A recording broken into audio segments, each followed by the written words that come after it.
did I say? 11:10? Okay. I'll do this quickly. So they asked, what's the kasha? And then again, what's the kasha? Kids ask. But there are 3 billion goyim who believe differently. But they're all stupid? All the goyim, all the Christians, they're all temple, they're all stupid. Only the Yidden have a brain. It's a good kasha. Billions. They're impressed with the numbers. There are now in the world 2 billion Muslims who are 100% sure they have the MS. There are about 1 billion Christians. There are 600 million Hindus and Buddhists, 14 million Hare Krishnas, 12 million Mormons. How many Yidden are there that really believe in Yud Gimel Likud? That really, let's say 3 million? So 3 billion of them to 3 million, game over, right? What's the difference? The kids are impressed with numbers. Oh, so many goyim. And smart ones. They're PhDs and geniuses and philosophers. The difference is Pashut. The Rebbe says there are 4 gedolim that I've heard, 4 great people I heard teretz from. One was Rabbi Yonis Ebershitz, I read the teretz from him. One was Rabbi Chanan Wasserman. One was the Alta from Slobodka. And one was the Radam. The Radam is me, the Neo mechanic. So we'll do me first. By the way, humor is extremely important in Kiruv Rechoikim, in Kiruv Kroivim, in marriage. Very, very important. Because what it does is it levels the playing field. In other words, you take a Friar Yid driving down 13th Avenue on Erev Yom Kippur, and he sees men swinging chickens over their head. Look at it from their point of view. When you make a joke, it shows you that, yeah, I swing a chicken over my head, I'm on the ball, I'm normal, I'm right, you're wrong, let me show you why. It creates a, you're on the ball, you're normal. It's also very important in marriage. Okay. In any event, so he had a kasha 3 billion people. Answer Pashut. I don't care if it's 3 trillion people. Numbers or believers are irrelevant. It doesn't matter how many people believe in the story. Why? Watch this. Because I'm going to prove in 5 seconds with irrefutable logic, we can prove that there are billions of people walking around in this world. They believe a story happened a long time ago. And they're very smart, a lot of these people. And we know Vade, they're wrong. It never happened. Because look, 1 billion Christians hold Yoshka is the greatest. Whoever said that, so when the Muslims say Muhammad is the greatest, they're all lawyers. They're all going to Gehenna. But the 1 billion Muslims hold that the 1 billion Christians are going to Gehenna. Could they both be right at the same time? We know as Yidden, they're both wrong. But forget about that. I say the lights are on in this room. He says the lights are off. We cannot both be right. If you're sitting here the smartest Christian guy in the world and sitting next to the smartest Muslim, what do you know, Vadai? At least one of them has a false Messiah. Do you hear that? It's mutually exclusive. They're opposites. So I just proved to you that billions of people are wrong. Men, them are geniuses. So I don't care how many people, we don't care how many people believe a story. What do we care about, says the Chinuch and other Rishonim? Not how many people believe in the story, but how many people were at the story. Who saw it? So the mashal. We have here 50 people, whatever. You're experiencing me talking to you. I go to China tomorrow, and I convince 1 billion Chinese that I gave a speech today. And for some reason we come to a judge in a court, and we have to figure out, did I give a speech or not? What's a stronger edus? The 50 people who are sitting here saying, we saw him give it, we heard it. Or the 1 billion Chinese saying, we believe him when he says. You see the difference? So that's us. We don't care how many people believe in a story. Tell me how many people were there. Which brings us to this. What the Alter from Slobodka said. So how do you explain to all these billions of people? How do you explain it? They all believe. So the answer is, the Alter from Slobodka says when they asked him this question, he said, imagine you're in a forest and there are lions and bears chasing after you. Let's say bears chasing after you. Thousands of people running out of the forest. And you come to a fork in the road. You come to a fork, which way do you go? Right or left? One way is L'chaim, one way is L'mavis. And the bears are right there. You look to the right, said the Alter, 5,000 people went to the right. You look to the left, 5 people. You don't know which way to go. You have no idea. But you have to make a decision. And all you know is 5,000 went this way, 5 went this way. Logic dictates you go with the 5,000. 5,000 chose this road. It may not be correct, but it's 5,000 to 5. I'm going with the 5,000. So the Alta, as soon as you're about to take the road to 5,000, you suddenly realize, you know who these 5,000 people are?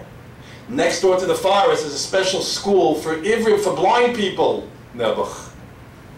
These 4,999 of these people, they're blind. They're on a picnic. They went on a picnic in the forest. And they're all holding hands. They're all being led out of the forest by the first person, the teacher, who yelled out to them, listen, there are bears in the forest. Grab hands. We're getting out of here. So what are the numbers now, says the Alter? Is it still 5 to 5,000? It's 5 to 1. It's one person who made a decision, and he schlepped along 4,999 followers.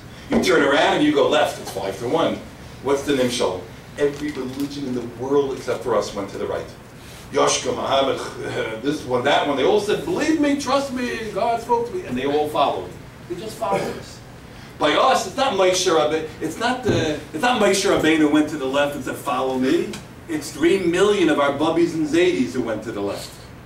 Followed by 39 men at a Pesach Seder to us. They are, Goyim are billions of people following their father, all the way back to one person. We are millions of people following our father, all the way back to who? Millions of people. That's our Messiah. Okay. There's a lot more to say on this, but we'll go back there. So we have to project confidence in the truth of Torah to our children, and that they shouldn't be impressed by the 3 billion goyim who believe in the Narishkeit. However, just knowing that Torah's emes is not enough. It's not enough. We're up to our Amud Beis and Amud, the 3 Amudei HaChinuch. Just knowing that the Torah, Misinai, Me'HaKadosh Baruch Hu, is not enough. The second foundation, and perhaps the most important one, is that our children need to know and need to feel that we have a Torah's Chayim, which means we have the instructions for life, how to live your life. That it's good to be from, that it's geschmack, that in fact the only sane, intelligent, pleasurable way to lead your life is to be a from a Yid. I remember in 1977, this is how many years ago? A long time ago. 40 years ago. That can't be 40. 30? 36. 36, okay. I remember I was 18. I went to Bnei Brak. I went to the Visions of Rebbe's Zatzal. I went to his Tish. I went to see the Tish and Visions. I spent the Shabbos in Bnei Brak. And I was a real Americana boy, whatever. I was 18 years old, 17. I think I was 17. I was 17. And I went to the Tish. And I remember thinking that after the Tish, at some point, the Rebbe needs to go home. He goes to his house. I'm going to stay till the end and walk with him home. And that's what I did. It must have been, I don't know, 3 o'clock in the morning. And everybody went home. And the Rebbe started walking home with his 2 sons, who were today the Rebbe's, and a few gabbis, and a mechanic. And I walked behind them, just walked. I will never forget this the rest of my life. This is in the middle of the summer in Bnei Brak. It's hot. The smell of the orange groves. I remember that. I smelled a lot of oranges, you know. In the middle of the street, the Rebbe stops. The business Rebbe, that's all. Stops.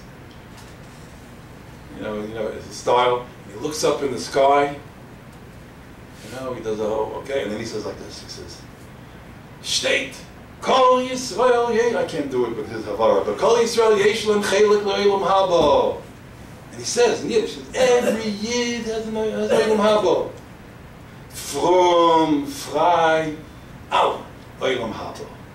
Then he goes, Oba olam hazeh, only the from the Yidin. And he continues walking. Now what was he trying to say? Because believe me, we all know from Yidden who are not very happy and they have a lot of sorrows and problems. But he's trying to say, he's trying to get over. That's what we have to teach our kids. Baruch Hashem, we're from. We have a Torah's Chaim. If we are successful at communicating to our children this outlook of the Visions of Rebbe, this outlook, Baruch Hashem, we're from, then it is highly likely that they will remain on the Derech HaYashar and they'll be inspired and love Yiddishkeit. Our children should be intimidated and impressed with the glitter of the gas, the street. We have the Chofetz Chaim. We have the Divrei Yoel, the Satmar Rav. We have nuclear weapons. What do they have? Some ice cream, a basketball? What do they have? So in order to fight this problem, we have to teach our kids that we have a Torah's Chaim, and we have to inspire them. And the only way we can inspire them about Shmiras Torah and mitzvahs is if we ourselves are inspiring. And we have to present Yiddishkeit that's spectacular, and that's thrilling, and we have to do it with enthusiasm.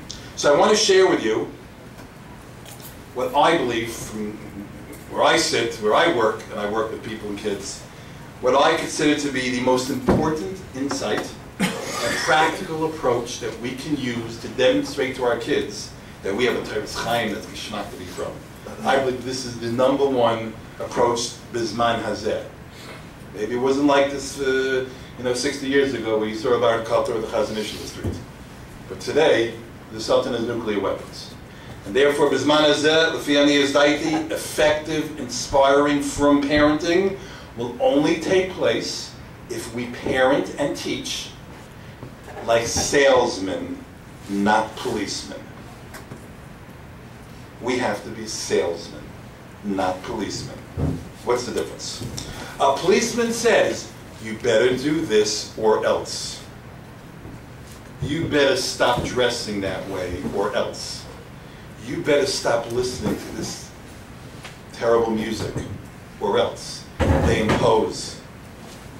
A salesman says, here's why you should do this. Here's why you should not do this. This is why dressing that way is not good for you. Besides that, it's usher. Let the policeman take care of that. Here's why it's counterproductive. This is why it's not good for you. In sales, we all know, we have to figure out how do we satisfy the customer. We are selling a product. Well, we have to try to convince the buyers to take the product. And we are in the business of selling our children a product called Yiddishkeit. And we have to figure out the best way to sell Torah and Tznius and learning the Black Gemara and mitzvahs. So some people say Torah sells itself. When the Sultan has nuclear weapons, many times it doesn't sell itself. We have to be salesmen, not policemen. We have to figure out how to get them to want to do this, not force. About we're not talking about 5 and 6 and 7-year-olds, and yet, but older. Let me give you an example. What do I mean by being a salesman and not a policeman? Okay, this is from my world, the problems in my world. Okay. So I was speaking in a Beis Yaakov, a well-known Beis Yaakov where Gedolim's granddaughters go to. Okay? Well-known Beis Yaakov.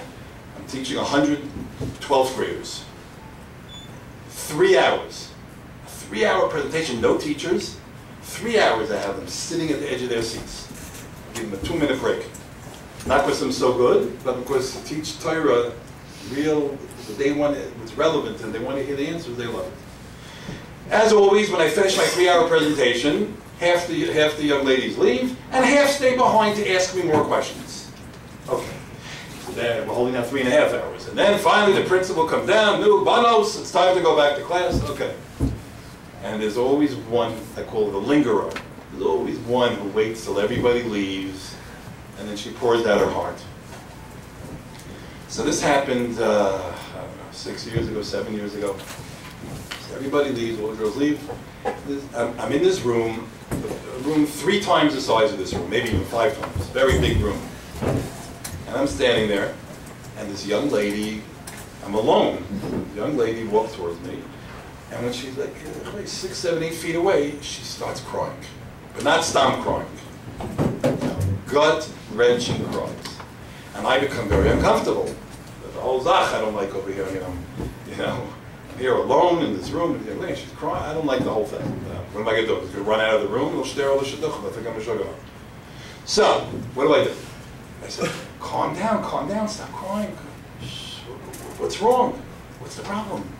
By the way, this young lady comes from a very, very, very, very chashuv family. Extremely chashuv. I go, what's wrong? Calm down. She finally blurts out, I'm a mechalel shabbos. She's crying and crying. So I wait till she calms down and I go, okay, what do you mean? How are you mechalel shabbos? So listen what she tells me. She tells me she wears makeup. Shabbos Kodesh, makeup. So I go, hold on a second, not so pashut. To be this is your rice, not so pashut. Let me hear, what do you do? So she tells me what she does, and she's talking about Machal Shabbos. According to some sheet, it's 2 malachas, according to one sheet, definitely 1 malacha. Machal Shabbos. Okay, what do you do? How do you handle it? So a policeman says, like this, a girl, 12th grader, whose grandfather is who? Tells her she's Machal Shabbos. A policeman goes like this. Do you know who your grandfather is? And that's what you do? 12 years in Beis Yaakov, you've learned every Rashi, Ramban, and every this and that, and all the chayim. That's what you do? Shame, fair. That's one approach. Here's what I did, because I'm a salesman. Because I want to be effective, not right. I want her to stop. Right is, you're Machal Shabbos, shame on you. That's right. That's the truth. But I don't want to be right, I want to be effective. I want her to stop. I feel good about it. So what do? I go like this. I go, first of all, you're not a Machal Shabbos. She saw herself as, like these Reform Jews who drive on Shabbos. She said, you're a wonderful Bas Yisrael. Yeah, you're doing I became a London, you're doing a Ma'aseh Shabbos over, you're not a Machal Shabbos. Get it? And I said like this. I said, let me ask you something. There were 39 malachas, lamed tes malachas. How are you doing with the other 38? How's the borer going? How are you getting those watermelon pits out on Shabbos? Baruch Hashem. Tell me, do you get up every Shabbos morning, go over and cook? You make bishul, you cook? Oh, Baruch Hashem, I do bishul. Do you take out a pen and you write? Oh, Baruch Hashem. Do you walk over to everybody and tie knots in their shoes? Oh, Baruch. I went through 15, 16 different malachas. They showed us, so 38 out of 39 got skipped. You're having a problem with one malacha. Some say two, but let's say one malacha. So I said like this, because I'm a salesman. Salesman means I want her to stop. I don't want to get her. I don't want to be a policeman and tell her she's being I want her to stop. So here's what we're going to do. Next Shabbos, it's between you and a Kodesh Baruch Hu. Private, between you and a Kodesh Baruch Hu. The following Shabbos, you're committed to me. You came to me. You're committed to me. And you'll promise me that you will not do this. The following Shabbos, between you and a Kodesh Baruch Hu. The following Shabbos, I can't say to her, do the malacha, you can't tell someone to do it. The following Shabbos, you're committed to me, you won't do it. And that's what I want to do. One Shabbos li, one Shabbos Hashem. And then I said, in Mirza Hashem, you'll overcome. I mean, there's more to the story that I'm not telling you, but in Mirza Hashem, you'll overcome this Yitzhahara. And then I said, and if you do not, and you continue to do what you're doing, HaKadosh Baruch Hu loves you, you're a wonderful Bas Yisrael, you're going to marry a Lakewood guy, you got lots of kids, you learn Chiluk Givaldik. 3 years later, I get this little card in the mail, the proverbial, you saved my life card. She writes, Dear Rebbe Mechanic, do you remember me? And she gave me the simanim. Remember that? Well, guess what? It took me It took me a few months, but Baruch Hashem, I was never Machal Shabbos again. And indeed, I married a Lakewood boy, and I had a son, and we made a bris this week. I was hoping she would have written that they named him after me. But, so what happened here? I was effective. The same thing in everything in life. I'm no Chwarmers of Tal, Rashiv Veshatayra. When I got married, he says, you want to have a good marriage? Just remember, don't be right, be effective. What does that mean? We all know, the men sitting here, when we have a machlekes with our wives, we are right, because we have every proof and raya from this, from that. She's bringing rayas from 8 years ago that have no shaykhs to what we're talking about now. And we're right, and we show them, we should see, and therefore this, and therefore that, and therefore that's why I'm right. Oh, shkaya, so we won, we were right. Were we effective? No. Effective is you want to have a good yachas, you want to, a good marriage. Don't be right, be effective. So, I have a lot of jokes I can say now, but I'm going to take it. Okay. Don't be right, be effective. So too here, that's what a salesman does. I know in my world, dealing with the different big boys, they have a big yitzhahara for Goyish music. Big yitzhahara. I would even go for as far as say if they don't have the yitzhahara, it's a shtickle problem. So how do you handle that?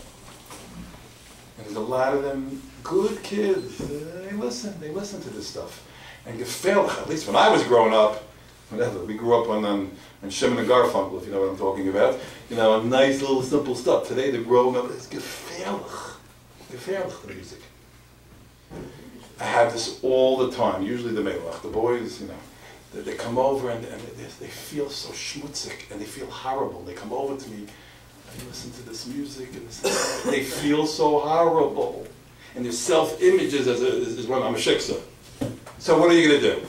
So a policeman says, Azoi. Policeman says, you listen to that music? Do you know what that does to your neshama?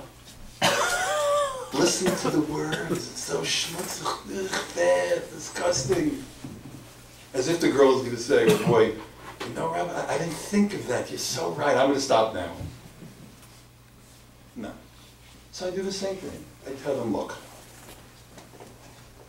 I tell them when I was growing up 40 years ago, I also had a Yitzhahara for this. And I tell them it's a little different now than it was 40 years ago. I don't tell them, usser, usser, usser. I tell them, it's not good for you. You know that it's not good for you. That's why you're coming to me. So let's figure out how can we be effective here. Let's pick 2 days out of the 6 days a week that you're not going to listen. The other 4 days, whatever you do, it's your business. You're committed to me. 2 days. We pick 2 days. Monday and Wednesday, no listening to this stuff. Call me back in 2 weeks. We'll take on another day, or maybe a few hours another day. And slowly but surely, we'll try to work this out to Yitzhahara. Because I'm a salesman, not a policeman. Policeman this is terrible stuff you're listening to. Bas Yisrael doesn't listen to this. But that won't get her to stop to give him a sir. And then I tell her, but if you do not overcome the Yitzhahara, and you continue to listen to this, you're a wonderful Bas Yisrael. I asked him, do you daven, do you make brachos, do you drink nisa? So your mamash could find in everything. Your mamash, you like being from, you want to marry a koilaman, you want to tell her Gavaldik. So you have the Yitzhahara, let's work at it. But if you fail, you're wonderful, you're trying. Now obviously if a kid comes to me and says, you know, I have this Yitzhahara to eat on Yom Kippur, I don't say, okay, let's try one Yom Kippur. Yeah, what? No, that you don't do. You know, the mamish, you know, doing, you know, the din chametz and Pesach. Oh, shamefully, you're a wonderful Bas Yisrael, even though you eat chametz and Pesach. You got to know there's a difference between eating on Yom Kippur and chametz and Pesach and being mamish mechal Shabbos, and then listening to a guy. You know, you got a little balance. Okay. Let me conclude. A few more things. Of teaching Torah's Chaim. You have to be a salesman, not a policeman. Okay, we'll finish with this. Built into our Messiah and our lifestyle, HaKadosh Baruch Hu built in wonderful opportunities to accomplish what I'm talking about, of inspiring them and giving them the beauty of Yiddishkeit and feeling of Yiddishkeit. So let me share with you 5 things, quickly.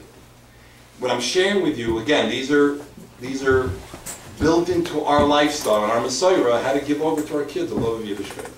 These 5 things that I'm telling you are not that I thought of them, but rather after interviewing, who knows, 1,000 kids who went off the derech or who were very angry about Yiddishkeit, hearing from them. I always took the opportunity after I helped them. By the way, if you would get up in front of parents, what would you tell them to do? You hear what I'm saying? So here's what I picked up. Number 1, we have to adore our children. We have to adore them. That means you have to tell them you love them. My shver gets all nervous. He's really European when I tell him these things. You got to. This is the world we live in. You got to tell them. You have to say it. You have to tell your little intellect that you love them. Hundreds of kids have told me that they cannot remember a single time that they were demonstrably loved by their parents. A hug, a kiss, saying I love you. Hundreds of kids. They don't remember ever. And they need to hear it constantly. Now you got to be normal. You can't go over to your 18-year-old daughter every 1 hour and tell her. You just can't do that. You got to be normal. But my kid, every one of my kids hears from me at least, I would say twice a day for sure, or once, twice a day. Or tell them, I'm so proud you're my kid. I'm so proud that you're my child. I have a little, I'm just going to example. I have a 12-year-old boy. He's a big kid already. He's 12 years old. I go visit him in camp every Friday. He says to me this past Friday, he goes, Abba, you're going to have to cut the cord. You have an expression, the umbilical cord, you got to cut the cord. I'm doing fine, I'm 12 years old. You know? But I take him to yeshiva every day. I take him to yeshiva every day on my way to work. And every day, the same thing. When he's in the car, it's a 5-minute ride. When he gets out, I tell him, this was the best 5 minutes of my day. I don't do that every day, but every other day. He rolls his eyes, but he knows that I'm a shulga over him. And every one of my kids, they have to know that you will do anything for them. I once overheard my daughter saying, my father, we have him wrapped around our finger, he'll do anything for us. Good, let him think that. So you have to tell them, this is what kids are missing today. When you're in the way it was 30, 40, 60 years ago, maybe people were much more healthier then, they didn't need it as much, they need it today. 2, physical affection, you have to kiss your children. You have to kiss your children. How much? Normal, but you got to do it. You really have to do it. You have to give them hugs, physical hugs and kisses. Okay. Now, I don't know what your minhag is. I'll just tell you. Don't raise your hands, okay? How many of you give a bracha to your kids at the Shabbos table Friday night? Now, there's a lot of different minhagim here. So I would like to say that if it's not your minhag, it should become your minhag. And if there's a problem with it in the Olam HaEmes, I, Daniel Mordechai, and Reb Chaim Yosef Nachum, I take it upon my neshama. I take it upon my neshama. I'm saying this publicly. If there's anything wrong, we're not 100% beseder, if you're giving a bracha to your kids at Friday night seder, I take the aveira on my neshama. It is so important. How many kids people have I had at my Shabbos table? And when they see me giving a bracha, they start crying. They never saw anything. They grew up in dysfunctional homes or problems or whatever. You give a bracha. This is a minhag in Klal Yisrael. There are some that don't have this minhag. Why not? Say simcha l'kir. Say a bracha to your kid. But even how you do it, no quickies. Say it slowly.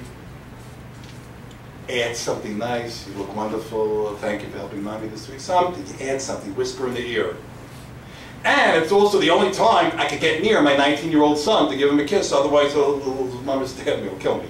I'm giving it, how you get your 19-year-old son.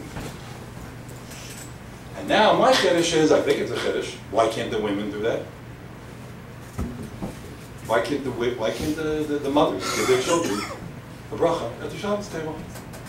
I have over 200 letters in my office from women, Unzura, who wrote to me that after they heard me say this, and they started doing it, it's gewaldic in terms of the chinuch of their children, the relationship. Now, the question is, do the kids come to you, or do you go to the kids? So it's machlokas me and my Rebbetzin. She holds me go to the kids, I hold, ich bin the melech. I sit here, they come to me. So that's what we do. I sit there, the kids come to me, each one gets a bracha, I say something nice, and my wife goes around to teach the kids and gives them a bracha. So I would like to suggest that this is a very wonderful thing to do. I know it's gewaldic. If you don't do it and you start, it's a little strange in the beginning. The kids will make a joke, but then do it.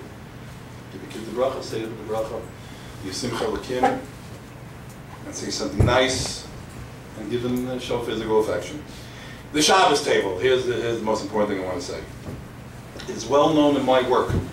When I speak to my chaverim who also do this work, we get calls every day. Hi, my kid's going off there, is off there, or is from but doesn't want to daven, doesn't want to learn. Issues. So I ask questions. There are 3 or 4 immediate questions that I ask. Now, I'm not going in order, but is this a intact home? Now, is there a divorce here, or both parents married? Good. Is there a diagnosed learning disability? Does your child have a diagnosed learning disability? Because if yes, that means many other things. Then at some point, right in the beginning, I will ask, describe to me your Shabbos tish. Because it's well known that the microcosm in every family it comes out at the Shabbos table. If I was invisible and I sat at your Shabbos table, give me one Shabbos, no one else is there, no guests, just you and your kids, and I'm there invisible. Give me one Shabbos table. Some families are a little bit more complicated, I'll need 2. I will be able to tell you basically what is going on in this family. What's the relationship of the parents, basically, the parents to the kids to Yiddishkeit. It all comes out at the Shabbos table. That's the bottom line. And therefore, we have to present to our children the most wonderful Shabbos table that you can give them. The Shabbos table has to be an oasis of serenity. No reprimanding, no yelling. We do that enough during the week. I can't tell you how much I have to hold the bottom of my table, and not do, shh, quiet. And guess what? Everyone thinks, I'm a mechanic, I'm getting up here, I'm talking about the beauty of the Shabbos table. Let me tell you about my Shabbos table, yeah? I get up to say Kiddush with all the kavanas, and one kid at the end is hitting the side of the glass with a knife. He doesn't stop it. This kid's kicking this one's chair, because the chair is touching his chair, right? And this one got a bigger piece of challah. This is all normal. They stick their finger in the pickle, into the water. This is all normal. Guess what? People don't talk about it because they're embarrassed. This is, now obviously if a kid is swinging from the chandelier, you don't say, Shayful, don't swing from the chandelier. You get him down quickly. But this is what goes on, and this is normal. The kid, the kinderlach. But if you prepare for the Shabbos table, I know growing up my father, how he prepared for that Shabbos table, how he prepared for that Pesach Seder, and for that sukkah the first 2 nights. And the kids aren't interested in hearing, a deep noim. They don't. You got to get into what they want. What does a 7-year-old, 8-year-old want to hear? And a 10-year-old. They want to, how do you get them? Think like them. What's going to interest them? They like stories, interesting stories. Interesting. There's so much out there you can buy. And do they leave the table? You can't keep them there for hours. So I have a rule in my house. You want to leave the table. First you have to ask. Number 2 is it has to be between the fish and the soup and and I have to see you. You can't go to the basement. I have to see you. So they go a few feet away to the living room or over there in the kitchen. They're still part of the Shabbos. You can see them. They're playing with the little menchies on the floor. But you can't expect them to sit at the table for hours and hours. That's my opinion and many others. So Shabbos is the time when you connect with your children, not friends or guests. We have a new thing, at least in my community. Inviting friends and couples and inviting friends. I'm not going to talk now about these issues and all that. But the children are totally left out. So, for example, I've had, not now, but in the past, Bali Tshuva, people not from, they come to my table. They are not participants. They are observers. You know the difference? When I have guests, they're observers. So at the end, watch how I fear a tish. Watch how I relate to my kids. Watch how I relate to my wife. Watch what goes on. Watch the simcha. Watch me beat the competition. And they sit at the end and observe. Now the Frayid or someone who's coming from, they're observing. Obviously I talk to them, but they're not the ikar. And the kids get their seats. This is their seats, their makom, no matter who comes. I think it's very, very important.